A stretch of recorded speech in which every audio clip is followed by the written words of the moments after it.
Certainly no parking. Oh, we went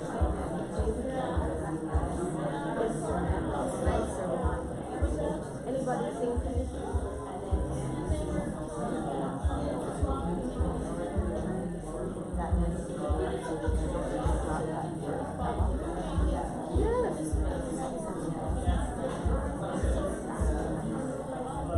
I didn't know he would have been in. Because they only have, they only come. Yes. And then other than that, Well, on Wednesday night, I said to this young Chinese guy right there, he had a young one. I said, were you there at our place at Canvas? And he said, no. I said, oh, you know the one that was sick and he said, nobody knows him. he knows them? Yes. Oh, yeah.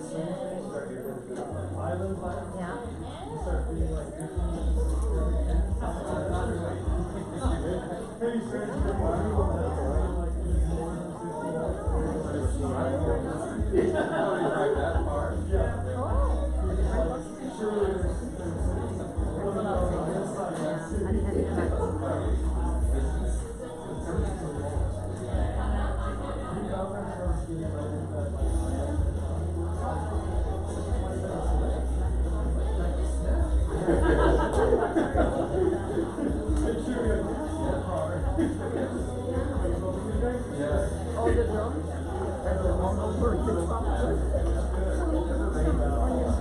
Watch is, this got something on his foot, and then he's tapping that there. The other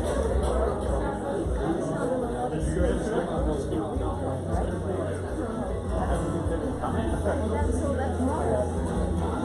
You gotta move it to time.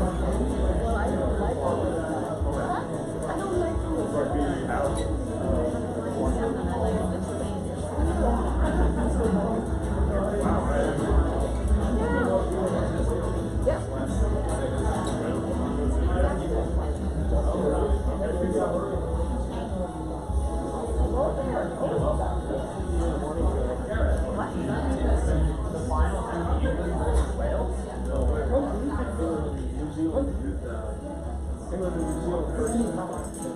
There's another semi-final.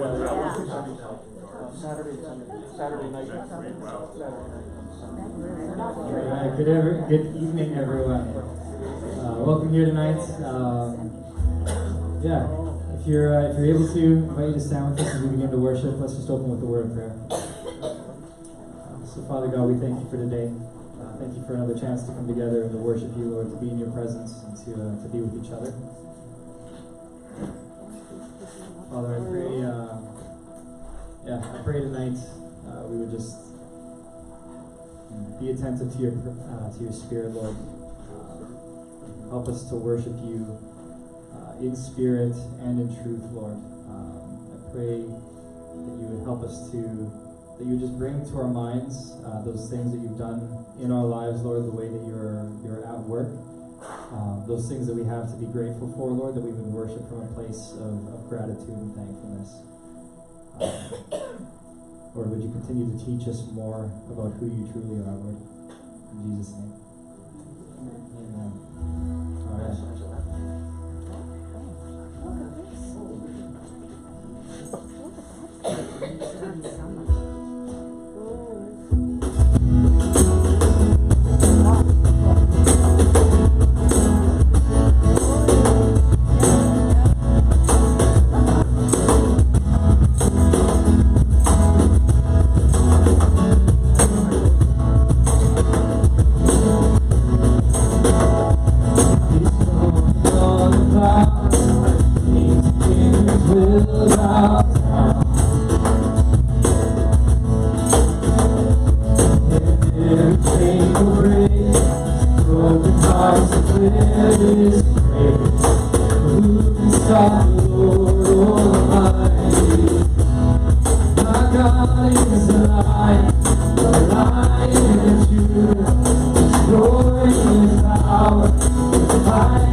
Our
stop the Lord Almighty?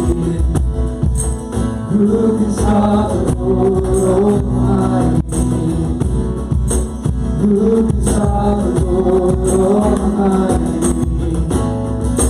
Who can stop the Lord Almighty? Who can stop the Lord Almighty? Who can stop the Lord Almighty? Who can stop the Lord Almighty? Who can stop the Lord? My God is the Lion of Judah. He's roaring with power and fighting our battles. Every knee will now be before him. My God is the Lamb that was slain for the sin of the world. His blood breaks the chains. Every knee will now before the Lion and the Lamb. Every knee will now be before him.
Father God, we thank you for your goodness, Lord.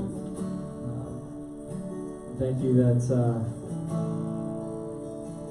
thank you for the peace that we have in you, Lord. Thank you for, as we sang in that first song, you're fighting our battles. Lord, you're not a weak God. You make the darkness tremble. So, Father, I just pray for peace in this place. In our hearts and in our minds, Lord, if any of us are feeling troubled right now, Father God, that your peace would just wash over us.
Your name is alive.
Great song. That one's new for me, and maybe it's new for you too. But powerful and true words of there's power in who Jesus is, and very darkness trembles. Jesus said He is the light of the world, and He also said we're the light of the world. And I think because He's the light of the world, He gives us that light to shine, and so thankful. So thankful you're here this evening. Welcome to Canvas Church. If you are here for the first time, we're so glad that you've come and joined us. If you're here for I don't know how many times we've done this, but if you're here for that time, so if you have a perfect record, then I don't even have a perfect record, so good for you. Welcome. Real quick, I think the community group that was meeting at Lillian's house, has it already wrapped up, or is this the last one? This one is the last one, and so maybe somebody who's at that group, maybe just throw something out. What's one thing that you're taking away from that? I don't want to put anyone on the spot, but what's something you're taking? Yeah, Ron, what's something you're taking away? You have not because you don't ask. That's huge. Yeah. Yeah, with the proper motives. What might happen if we had aligned our heart with the heart of God, and started asking for those things that all of a sudden we care about? What might we see happen? A huge statement of saying, if you have not because you ask not. Wow. And so there'll be more community groups coming up, and encourage you guys as those come up different times in the week.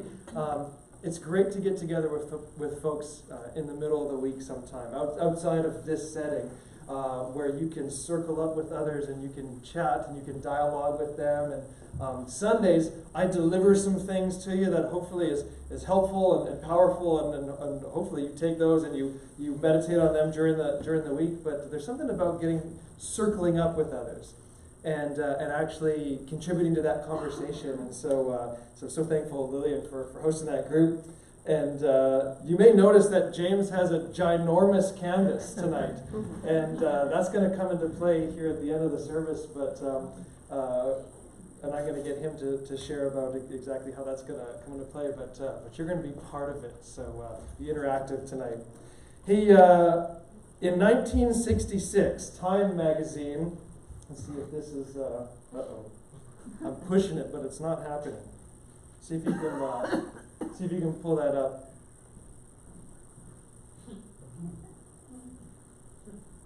Wait for it. Here, let me do a test run here if I move it to the other one. I don't know why this chooses to work sometimes and chooses not to work. So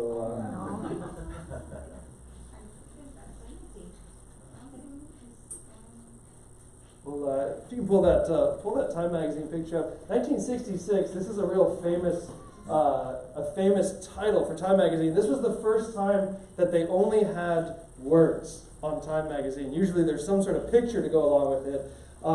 This came out and said, is God dead? Some of you perhaps lived through the 60s, and you were like, yeah, people were asking that question. There's a lot of things going on in the 60s, and there was a lot of people who were saying, has religion had its day? Have we outgrown this? And it's a interesting question, but what they actually find today is that many of those who sort of predicted this death of God movement, they sort of predicted religion as technology increases, we have less and less need of religion, and so they anticipated that people would grow less religious, and what they've actually seen is that hasn't really happened. Now, the question is, people still say they believe in God. What has happened is the question comes up, what kind of God are you talking about? And so that has shifted a little bit, and yet what they're finding, in North America at least, and actually what they're really finding in other countries around the world, is that religion has not died. It's actually in many ways blooming and blossoming. Friedrich Nietzsche, he was, I'm just going to let you do that, he keeps doing that on me. Friedrich Nietzsche was one who actually predicted the death of God, and he has a famous dialogue where he's the story of the madman, and this madman runs into town and says, have you heard that God is dead and we are his murderers, we have killed him, and everyone's saying, what are you talking about? You're mad. He says, I see that word has not yet reached you, but it's coming, it will, and goes on to say, what will we do? The murderers of God. Essentially, he's saying, what will we fill this void with? Now that we have banished religion, of which Nietzsche was all in favor of banishing religion, but even he knew, if you get rid of that, if you get rid of what gives people purpose, the way religion does, you can't just leave an empty void.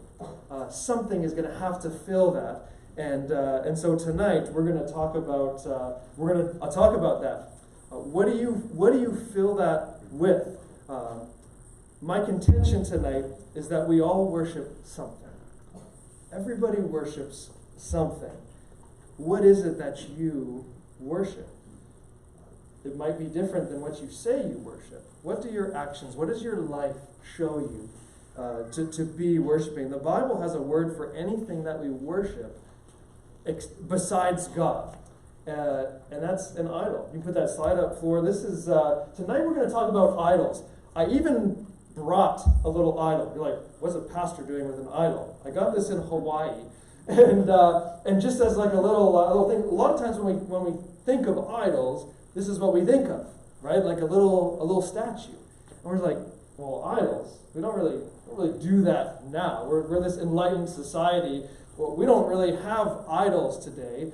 And might it be that we do have idols in our culture today? There may just not be these little physical statues that come immediately to mind. but maybe we have idols nonetheless. And so I want to take you to an amazing passage in Acts chapter 17. And look at what happens with Paul. Now, Paul, that we're going to see here, he's a church planter. And so he's traveling, sharing the gospel. He's starting little house churches all over his region. And I want you to see what happens when he gets to Athens. So Athens, this is not the heyday of Athens when this happens, but Athens still was seen as a real cultural center. Of course, our culture has been influenced a ton by Athens and by their philosophy and the way they ran government and all of that sort of thing. Listen to see what happens here. It says, now, while Paul was waiting for them, he was traveling with others, and he's waiting for these guys in Athens. It says, while he was waiting for them in Athens, his spirit was provoked within him as he saw that the city was full of idols. And so he reasoned in the synagogue with the Jews and the devout persons, and in the marketplace every day with those who happened to be there. Some of the Epicurean and Stoic philosophers also conversed with him. And some said, what does this babbler wish to say? Now, babbler, we sort of think of like, I think of my middle son, Luca. You're of a babbler, so you're like, what's he saying? This Greek word, though, it actually had more of a connotation of a bird eating scraps. And so when they talk about this babbler, the way that what the word really was getting at was this idea of a bird that is sort of walking around, is picking up a scrap here, is picking up a scrap there. And what they're saying is like, Paul's coming at us with all these weird ideas. It's like he's picked up all these little scraps of things, and we're not sure how it all goes together. And so they're calling him this babbler. He says, what does this babbler wish to say? And others said, he seems to be a preacher of foreign divinities. They're saying like we got a lot of idols around the town, but this guy's talking about stuff that we haven't even heard about. He's bringing these new things, which we're going to see. Part of why they wanted to listen to him is because what he was saying was new, was unheard of in their day. It says, because he was preaching Jesus and the resurrection. And they took him and brought him to the Areopagus, saying, may we know what this new teaching is that you are presenting? For you bring some strange things to our ears. We wish to know, therefore, what these things mean. Now all the Athenians and the foreigners who lived there would spend their time in nothing except telling or hearing something new. And so Paul observes that Athens is full of idols, and he's moved in his spirit. And it's fascinating to me. I want to ask the question, so why is he moved? When he looks out and he looks at the city, Athens had some amazing architecture, it had some amazing culture, yet when Paul looks out over Athens, he's troubled. And he sees all these idols. Why is he moved? Why is he troubled? We've been created in the image of God with a desire to love and to know God. But we often worship idols in his place. And what Paul, I think, is seeing is he sees a city trying to fill a void with things that won't satisfy. He sees a whole city that is devoutly chasing after things that don't fit the puzzle piece that doesn't fit this desire that they have. And he's troubled by this. He's actually so troubled that he's moved to action. Now, there's many reasons why worshiping idols was in that day and is in our day popular and attractive. Now, here's just a few things that back in that day, and especially even in the Old Testament, when you go back to the Old Testament and you see people worshiping idols, there's a lot of reasons why that was attractive. Here's a few. One is that they were under your control. You could have an idol, and there's a certain amount of control you had over that. In fact, the idol couldn't really do a whole lot for themselves. They could do certain big things, but they couldn't feed themselves. And so that's why you would bring food and you would bring these offerings to these idols. And the belief was, if I feed this idol, if I meet those needs, then in turn this divinity might give us a good rain season, might give us a good harvest. They were under your control in one sense. There was limited moral requirements. These guys didn't ask a whole lot of you, right? They might ask you to give them some food. Some idols did. There's idols of Baal, where families would actually go and sacrifice their own children to these idols. And so when you see in the Old Testament God condemning the worship of idols, and it's like, well, that doesn't seem like a big deal, these statues. Well, it's because the way they were worshiping these idols were oftentimes by sacrificing their own children in hopes that, and they would justify it, I'm sure, in their minds, like, we're going to sacrifice one of our kids, but if this God doesn't give us rain, then we're all going to starve. And so we make this hard sacrifice in hopes that this God will send rain and we would have crops and we would survive. But they often wouldn't require much morality from you. You could kind of do whatever you wanted morally as long as you fed that idol. They were visible. Sometimes it's hard to believe in a God you can't see physically. And so to have something that you could look at, that you could physically touch and worship, that was attractive to people. They were private. It was like the ultimate, in some ways, religion eked its way into everything in culture, but in other ways it was like the ultimate separation of church and state. You could have an idol in your room, in your private room in your house, and you could worship apart from something like this. You wouldn't necessarily have to have a church family to keep you accountable, to walk with you. You could say, well, do we see this happening in our own culture, right? People say, this is personal, like my spirituality, my religion is personal. I don't want to be part of a church because I don't want to surround myself with people that might hold me accountable. And so you can see the attraction in that. It was popular. Idol worship was everywhere. And so if you tried to get away from it, you were the weirdo. It's like, if you didn't worship the idols, you were the odd man out. And there was just even a lot of, it was a lot driven by lusts, and there was things that would happen in these temples that were just debased, and it was done as worship. And you can see how religions like that would attract people. If you would have these things going on in the temples, won't get into detail on that, but it can lead to a danger. And I want to show you a clip from not yet. I want to show you a clip from one of my favorite movies. And now, just as a word to parents, I'll never show a clip on a Sunday night that has violence or and any of that sort of thing. So just like, like I know there's some scary stuff in this movie. Don't ever worry about that on a Sunday night. But I want to show you a cool clip that deals with idols, because I think idols can lead to a very real danger. Now, it might not be exactly like this danger, but I think this illustrates something that we'll talk about in a minute. So, lights, camera, action.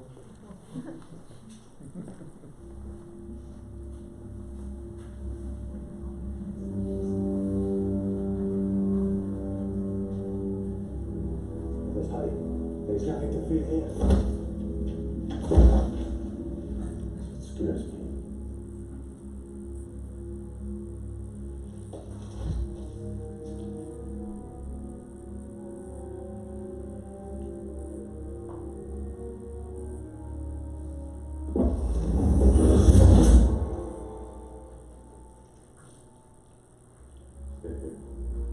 You may say, senor.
Classic.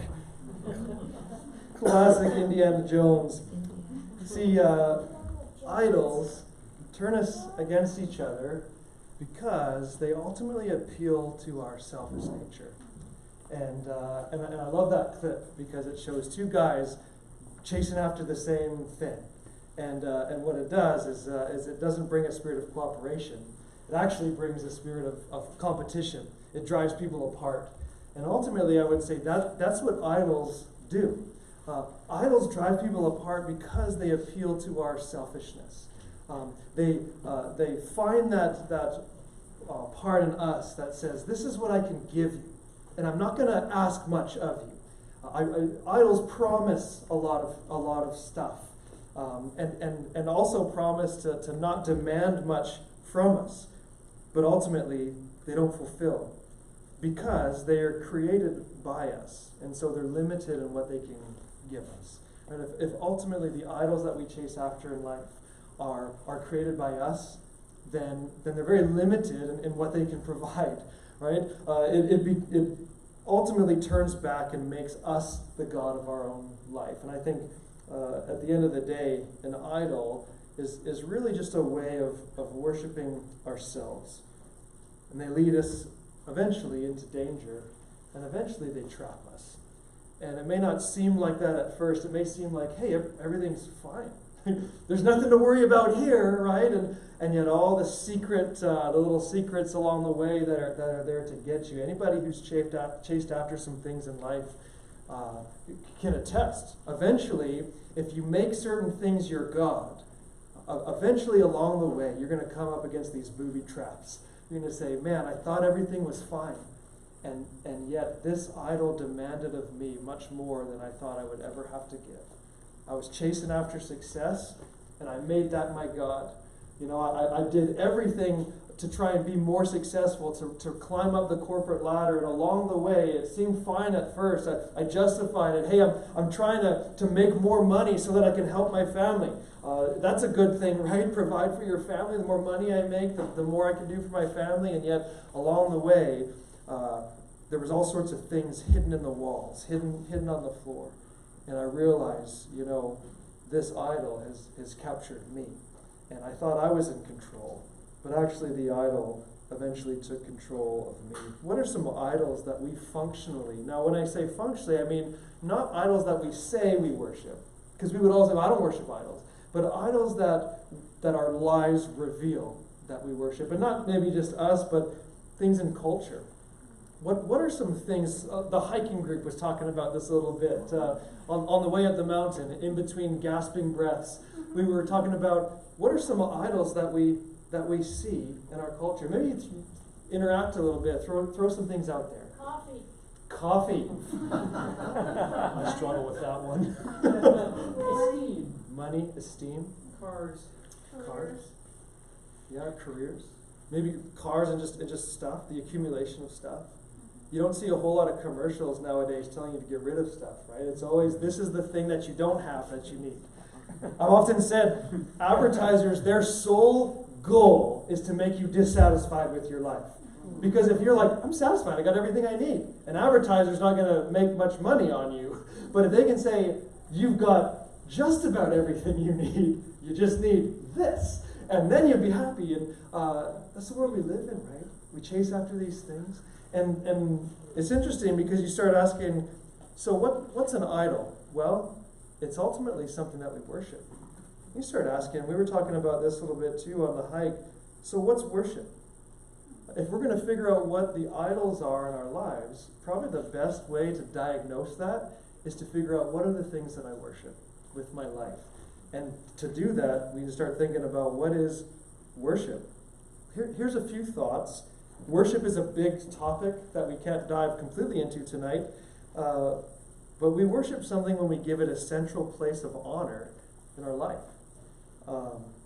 We direct our emotional, financial, physical energy towards it. Sometimes folks think, you know, when we give money to a church, is that just the same as giving to a charity? Which, by the way, thank you guys.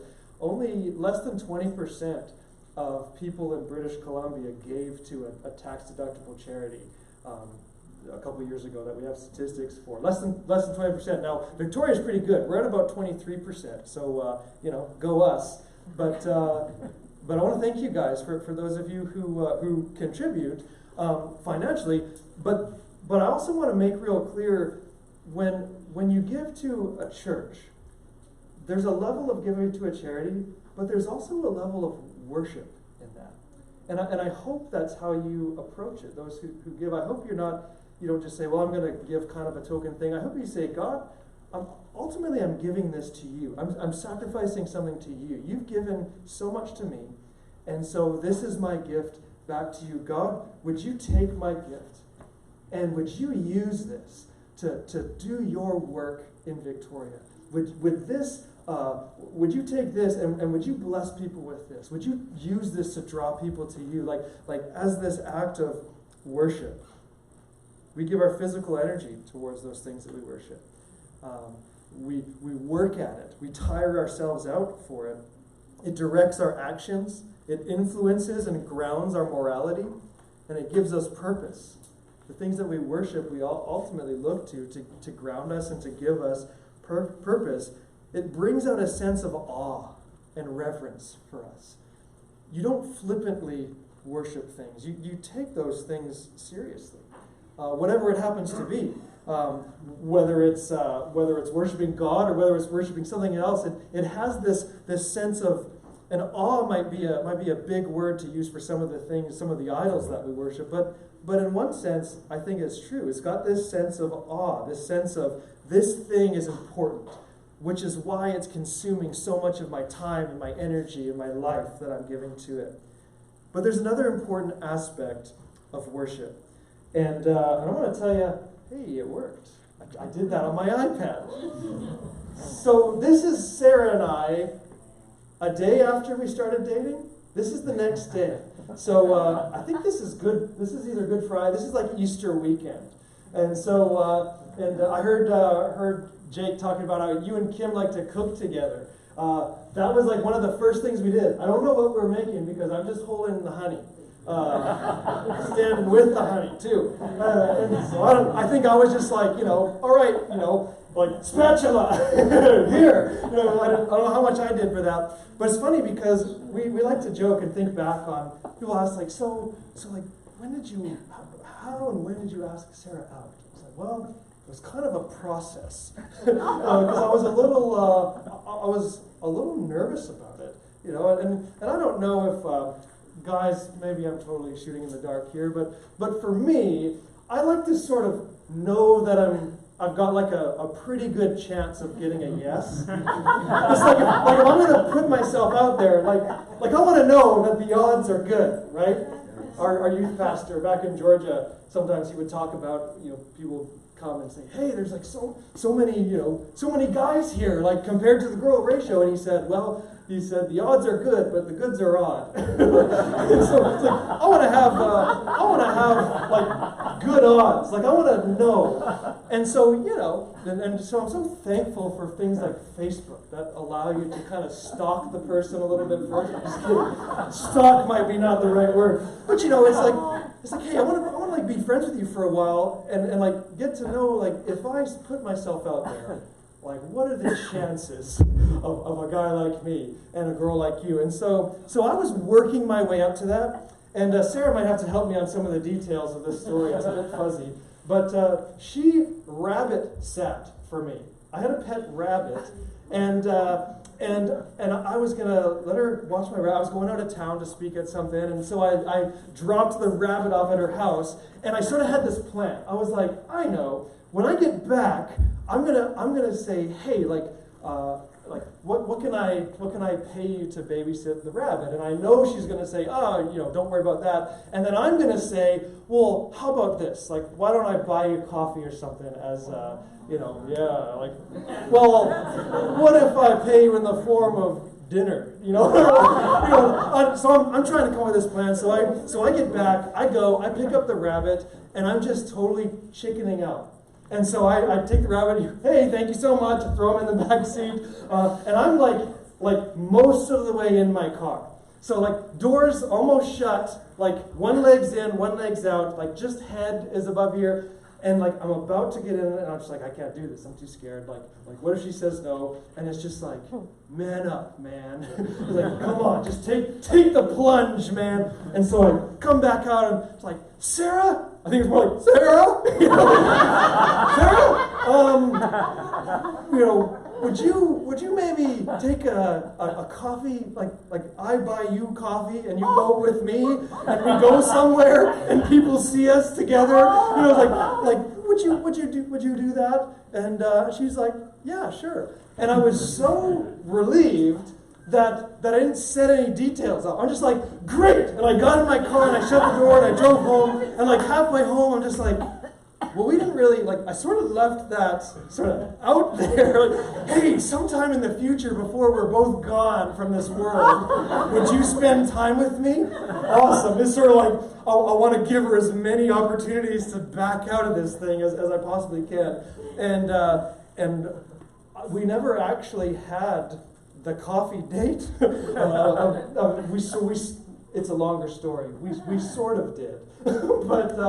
But then later on, I remember that Thursday night, our young adults that I was pastor of, we met on Thursday nights, and we met.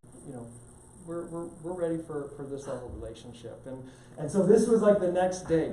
I remember that it must be love because we went jogging, and that was our first date. We went for a run, and I was like, "There's something different about this girl." Because I don't think I would run for anybody else. I hate running. And we ran, and then we cooked, and eventually we got married. And it's funny for me, because my love for Sarah, it directed my actions. Now, I'm not saying that we should worship everything we love. But I do think we should love what we worship. And in the Bible, it talks often about God asking us not just to worship Him, but to love Him. Love the Lord your God. There's a certain amount of, when I love something, a lot of the things that come with worship follow that. And so as we direct our love to something, we find ourselves devoting our time, our energy. We see that thing as valuable. It changes the way we act. Right? I started putting my laundry in the laundry hamper. I'm like, what is this girl doing to me? Like, I'm becoming a gentleman. It's just like, well, what happens? Well, when you love something, when you're directing your attention towards something that is important to you, it changes the way you act. It affects your actions. And I think when God calls us to worship Him, He also is calling us to love Him. And so when you look into your life, you start seeing, well, there's these things that I love. But not everything that I love, I worship. But the thing that I worship, I should love. People are driven to worship, I think, because they're seeking something to love at a deep, ultimate level. We realize I've been created to give my love to something. And I can give my love to a husband or to a wife, but there's still some void in me. There's still some need. I don't want to worship my wife. I don't think that's a good thing, right? That puts too much weight on her that she is not meant to carry. She's not meant to be the object of my worship, even if she's the object of my love. And so we find ourselves, where do I direct this love towards something to worship that I've been created to do? I think there's a lot of similarities in Paul's culture and our culture. I'm going to kind of skip over those for the sake of time, but you see a lot of things in between the two cultures. And one in particular is just, it says these guys were always chasing after what was new. Whenever something was new, it's like, we want to hear this new idea. Do you see that in culture today, like new stuff? Let me give you a statement here to take with you. Let's see if this works. Just because it's new doesn't mean it's true. New things can be great, but don't chase after things just because they're new. Because oftentimes things that are new, they're just shiny, and they can be deceptive. And so let me read the rest of this and then say a couple things about it, and then we're going to do something tonight that I think puts this into action. says, so Paul, standing in the midst of the Areopagus, said, Men of Athens, I perceive that in every way you are very religious. For as I passed along and observed the objects of your worship, he's talking about these idols, I also found an altar with this inscription, to the unknown God. It's sort of this insurance policy. Like, in case we missed one, here's this one, this faceless statue, I guess. What therefore you worship as unknown, this I proclaim to you. He says, guys, you're always interested in new stuff. You're worshiping something that you don't even really know. You're thinking, like, what if there's something out there that we should be worshiping? He's saying, let me put a face on that statue. Let me tell you about something that you're missing. The God who made the world and everything in it, being the Lord of heaven and earth, does not live in temples made by man, nor is he served by human hands, as though he needed anything, since he himself gives to all mankind life and breath and everything. And he made from one man every nation of mankind to live on all the face of the earth, having determined allotted periods and the boundaries of their dwelling place. He's saying, guys, like, life and death and all of this is because of his creation. And so he's like whenever you're using stuff to make idols, you're using borrowed capital. Like, you're taking what God has created and you're worshiping the creation rather than the creator. That they should seek God. He said he set these things in place for the purpose of people seeking God and perhaps feel their way towards him and find him. Yet he is actually not far from each one of us. For in him we live and move and have our being. As even some of your own poets have said. Sometimes people wonder, why do you quote pop culture or that sort of thing? Well, it's because Paul did, right? Paul took from their own culture and said, look, some of your own poets are even getting close to this truth. And he uses that as a illustration. For we are indeed his offspring. And so he's starting to say, look, if we come from God, then we're different than just stuff. Like, like some of the same materials make up the human body as make up like dirt and other things. And he's saying, but there's something different about us, and there's something obviously different about us. It says, being then God's offspring, we ought not to think that the divine being is like gold or silver or stone. Like, if we reflect God in some way, we shouldn't think that this God is somehow like the things that he created. Right? If he created stone, we don't say, oh, well, therefore God must be stone. It's like, no, he must be greater than the things that he created. An image formed by the art and imagination of man. He's like, look, these are all things that you created out of the best of your own ability, but God must be greater than that. He says, the time of ignorance God overlooked, but now he commands all people everywhere to repent, because he has fixed a day on which he will judge the world in righteousness by a man whom he has appointed. He's talking about Jesus. And this he has given assurance to all by raising him from the dead. He's like, guys, if you needed proof that Jesus is more than just a man, God gave that stamp of authenticity by raising him from the dead. This is the guy. Now, when they heard of the resurrection of the dead, some mocked. But others said, we will hear you again about this. So Paul went out from their midst, but some men joined him and believed, among whom were Dionysius the Areopagite and a woman named Damaris and others with them. It's interesting that when he gets to Jesus and the resurrection, that's where people part ways. It's like, we were with you until you got to the resurrection. And just for interest's sake, this is where they believe that took place. This is called Mars Hill. This is in Athens. I've been there, but I didn't take this picture. And so typically, if you were addressing everyone, you would try to find the highest spot on the hill. So we scoured the hill to try and find like the highest spot and be like, Paul might have stood right here. And so what they would do is they would gather there, all these thinkers, and then somebody would present this new idea. They would talk about it. They would talk through it. He showed the flaw in their thinking. He found common ground. He said, look, I see that you're religious. He's basically saying, just like me. But then he found this flaw. He said, look, but you guys don't even know if what you worship is true. You don't know if it's everything, which is why you have this little insurance clause of like, well, and just in case we don't know what it is that we should be worshiping. It's more than just putting faith in faith itself.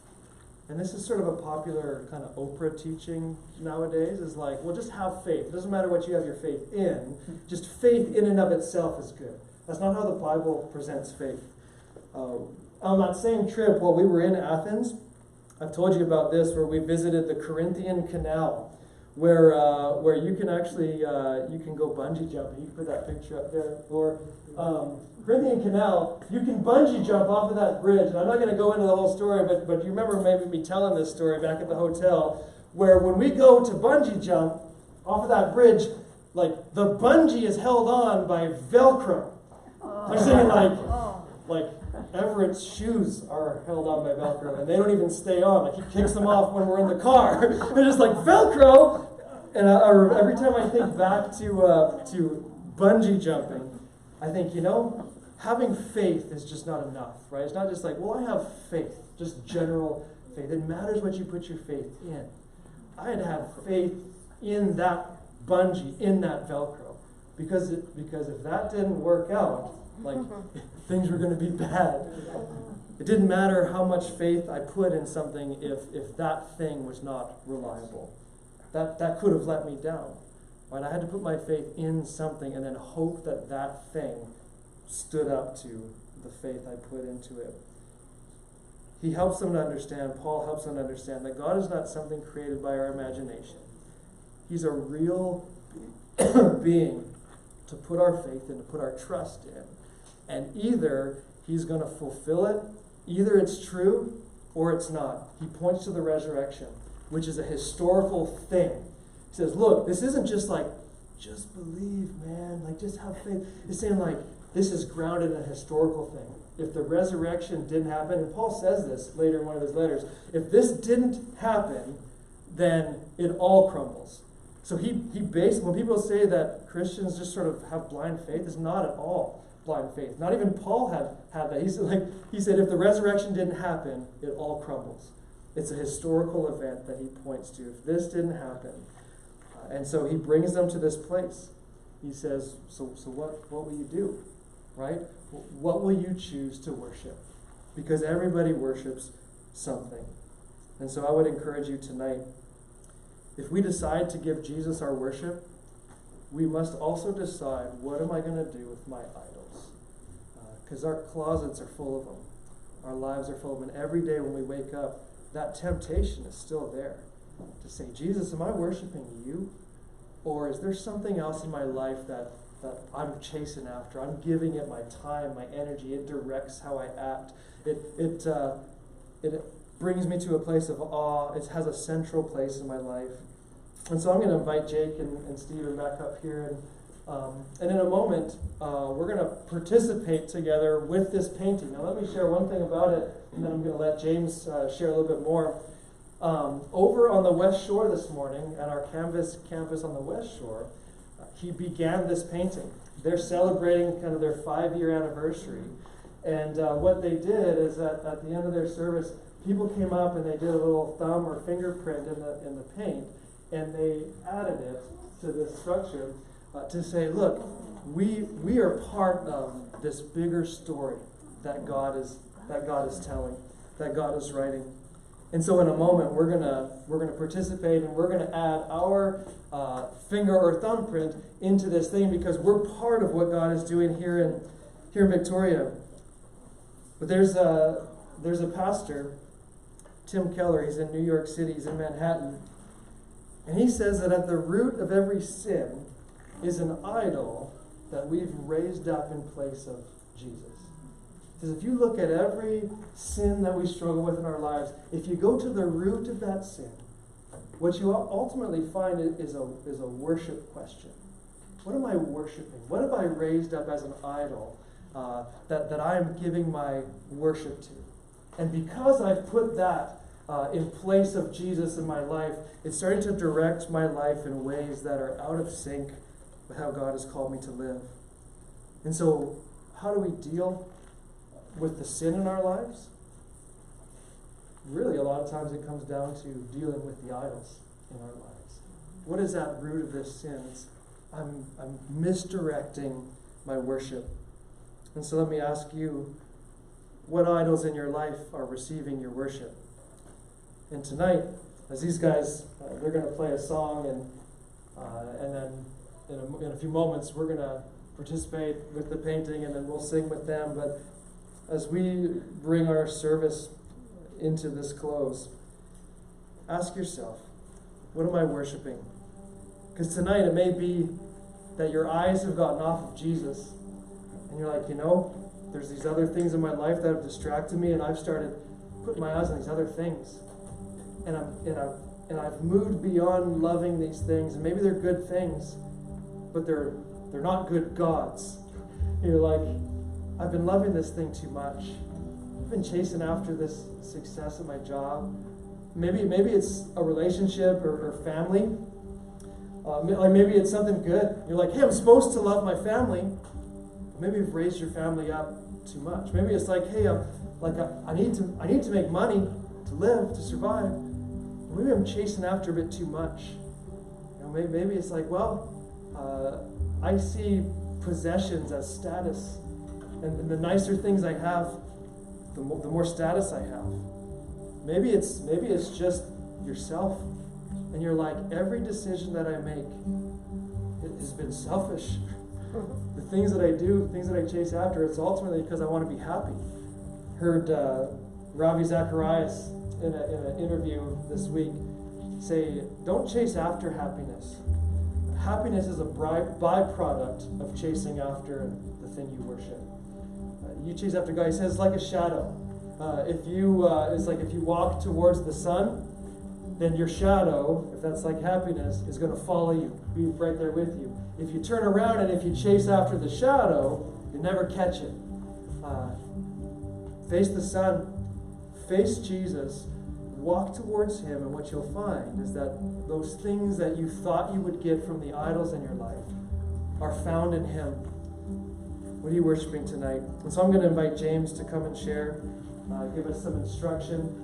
And I'm going to have baby wipes to wipe your finger off. I'm going to give you afterwards. But sometimes a visual is just a powerful thing. To say, God, we worship you. And as we worship you, you're building something that is much bigger than Paul said. Idols are just your own imagination. It ends up only being as big as what you can do. Don't you want to be a part of something bigger than what you could do? Don't you want to give your life towards something that's bigger than that?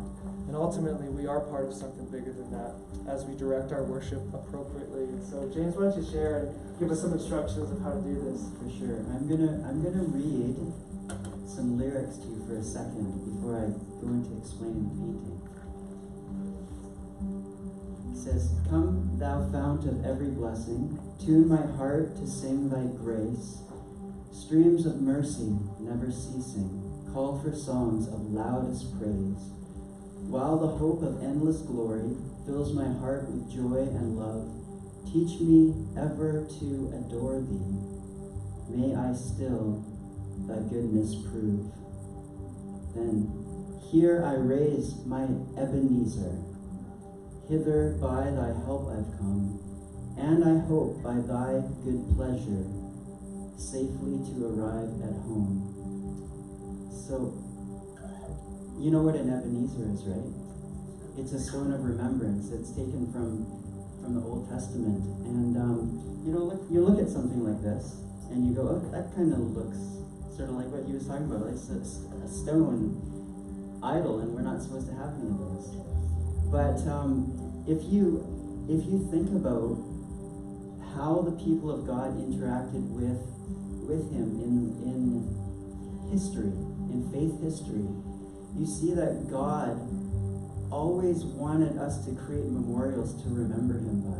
Not to make those things idols, but to set up things that would cause us to remember his faithfulness, to remember our covenants with him. And this isn't a Inukshuk, and you probably knew that, or it's going to look more like one when I'm finished. But an Inukshuk is the Inuit and First Nations people, they set these things up as a stone that's like a marker, a stone of importance. And I've just taken this image, and when we had the service this morning talking about our history, the history of Canvas Church, I was like, And Pastor Ashley was going to talk about Joshua, how when they went into the promised land and God stopped the Jordan River for them from flowing, when the priests had to go through the river, they had to take stones and set them up as a memorial that this is what God did. And I love that some of the imagery in the Bible is so striking. And one of the images I love is that we're stones, we're living stones, and that we're built up together to become the temple of God. And an Inukshuk is supposed to look like a person because it has that quality about it. And if this is us, living stones built into the temple of God, that's the body of Yeshua. That's the body of Jesus, because we're his body. When we're his people, we're his body. That's the image, one of the images that God uses to show us how we belong and how we're part of him. And so when we put our fingerprint onto this, which is going to be an Inukshuk, it's also representing all those other things. In fact, they're representing those more, because that spiritual truth that we have a history, that we're part of a body, that we're living stones, and that we're together. When you put your fingerprint on it, you're saying, yeah, I belong to God. And so what I'm going to do is I'm going to have some paint, and you can just dip your finger in it a little bit and stick it on. And I'm going to bring this painting back. This painting is got the Inukshuk there, but it's got the lighthouse, which represents, that's like a symbol too that we can use for faith. And then it's got the sailboat, which represents canvas, and how the Holy Spirit is the one that fills our sails. So there's all these symbols, and of course, if you've ever gone to canvas, you know Ashley, and he always says that God is painting on a canvas bigger than we can see. So there's these symbols. So there's a difference between idolatry, which you give your heart to and worship, something that's not God. And then there's a difference between taking symbols that have real meaning, that God has infused with meaning, and using them as a memorial to his faithfulness. So I just want you to have that dichotomy. When you touch that, you're not touching something that's idolatrous. You're saying, I'm part of a story, and this is a symbol of our history and God's faithfulness. So I'm going to be up here with the paint. While we stand together, yeah, great. We stand together for a moment. Let me pray for us, and then I'm going to invite you. Some of you may have already put your fingerprint on there this morning, but if you haven't, I invite you to just line up here and just say, "Man, God's got a story that He's painting, and I'm part of that." And just a neat way to remember that. And these guys are gonna lead us in a song as we wrap up tonight. But let me pray for us before we do that. God, we thank you. We thank you that you have been faithful to us. And God, although we have given our hearts to many idols, and we still feel that pull to worship things other than you, God, thank you for being patient with us. Thank you for showing us grace when we've turned away. Thank you for drawing us back. And so I pray that even just this painting might be a reminder of who we belong to, God, that we worship you, that we remember your faithfulness in our lives, and when we are tempted to turn our eyes and our worship towards something else, God, would you draw us back to our true love? Would you draw us to yourself? We pray in Jesus' name. Amen.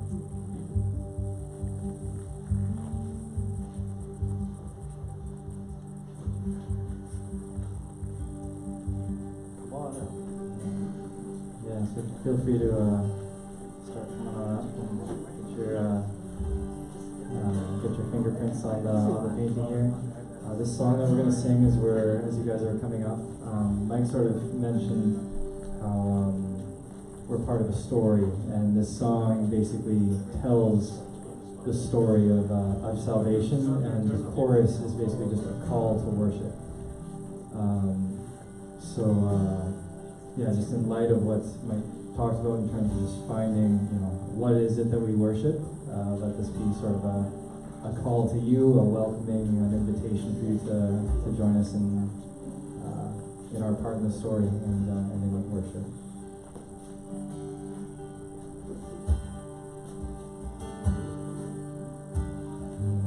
Cast my mind to Calvary, where Jesus bled and died for me. I see His wounds, His hands, His feet, my Savior on that cursed tree.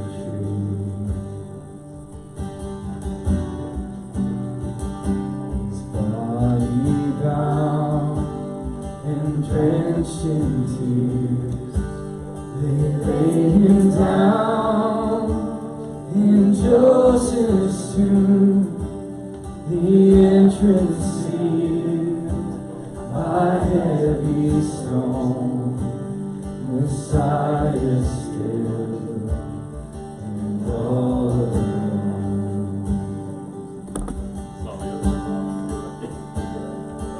Oh, praise the name of the Lord our God. Oh, praise His name forevermore. For endless days we will sing your praise. Oh Lord our God.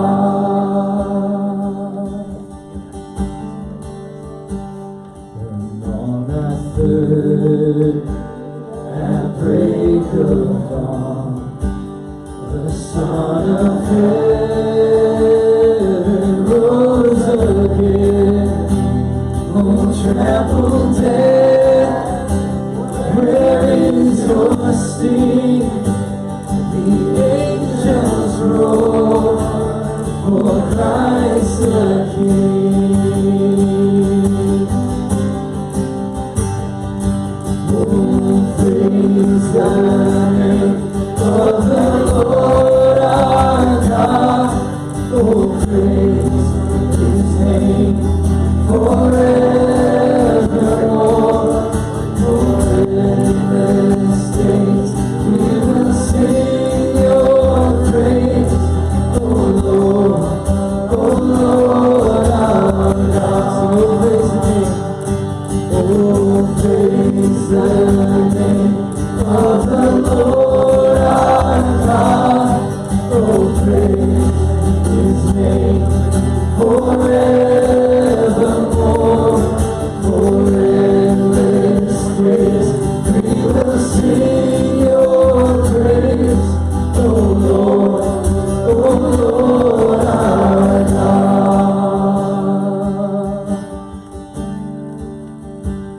We shall return in robes of white. The blazing sun shall pierce the night, and I will rise among the saints, my gaze transfixed on Jesus' face.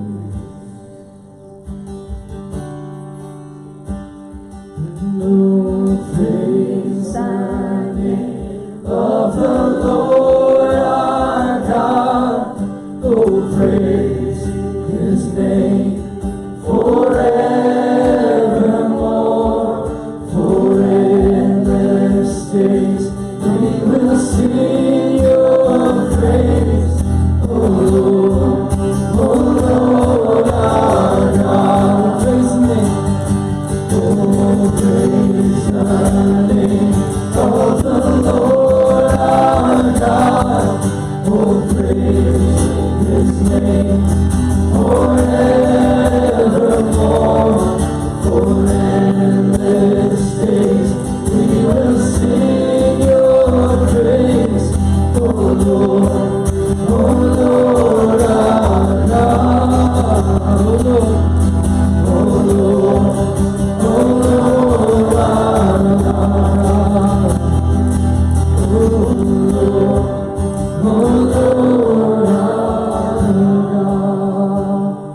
can stay standing. I don't have a lot of announcements. Just to say, if you're here for the first time, there's envelopes on the chairs. We'd love for you to fill that out and come bring that to me. Exchange that for a gift to say thanks for coming.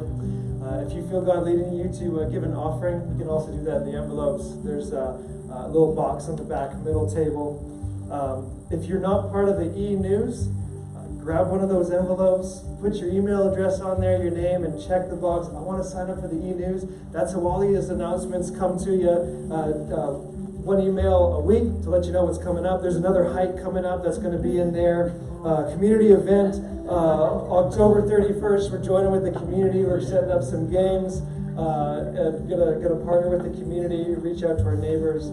So join that if you want to stay up to date with what's happening. I also want to encourage you guys. You're part of something bigger, and as your fingerprints went in there amidst our brothers and sisters over on the West Shore, I want you to know that God's doing something in Victoria, and you're part of that. And I'm so grateful to join God in what He's doing, bigger than anything we could do on our own. And so let me pray for us as we close our time together. God, we thank you. We thank you that you are so much bigger than any of the idols that we worship. And so as we go from this place, would you give us strength? Would you give us wisdom to self-reflect a little bit, to see those things in our lives, our misdirected worship.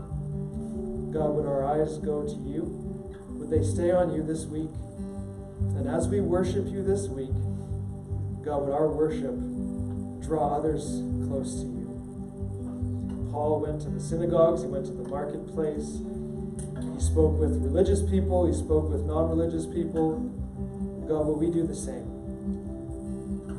Everywhere we go this week, would we tell the story of your goodness, of who you are? God, would we take the same message that Paul took to his culture?